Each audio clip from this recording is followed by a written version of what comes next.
life by design is one where you get to live life on your terms, meaning you're spending your time doing what you want. And all of us have 3 to 5 things in this industry that absolutely positively set us on fire, right? The things that we would do for free.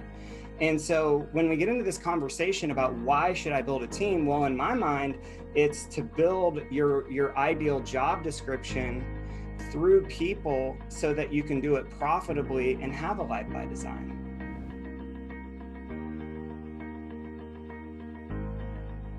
We're not masterminding with the people who have been there before us and done it.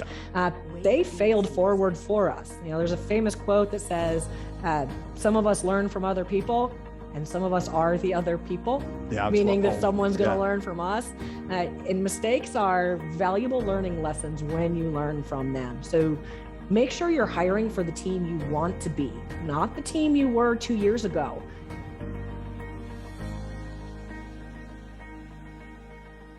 Four months ago, I think our ops director coach said, hey, you guys need to hire a listing coordinator now.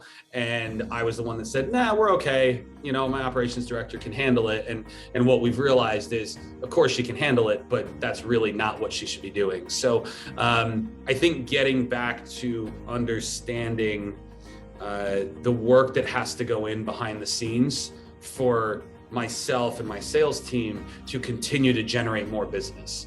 And a lot of times that focus, as you say, it goes right to generating sales, but no thought process at all to, okay, how are we actually going to handle it? And especially when you're starting out, you know, the best problem you could have is too much business, right? But as I've gotten to this level, I've realized that no, that's actually not the biggest problem. The biggest problem is having it and not knowing what to do with it and not being able to manage it.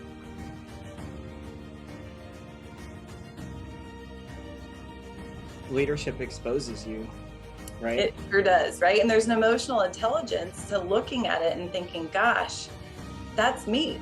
The reason this person is failing is because I failed to train them. I failed to plan to have time to train them. Yeah. One of my favorite questions, Jen, and you've probably heard me say this, is when we get into this idea of hiring or building the team is, are you a walking, talking, living, breathing model of success in your role? Meaning, if I just followed you around and you didn't know I was there, through osmosis, would I pick up the success habits necessary for me to win?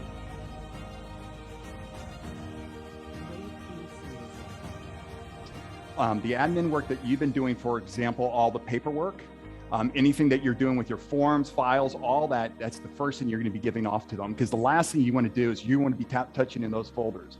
And I can remember a mentor of mine told me many years ago is that if you're in the folders in your business, then you're not going to get the production. You actually have a higher propensity to lose the sale than it is the other way.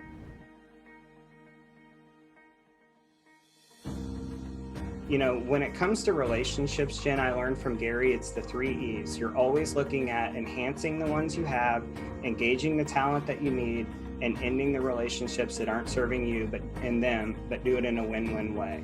And when we stop enhancing that relationship, we stop talking to them about what's going on, where they want to go, what they want, that's when it loses the connection and they ultimately leave.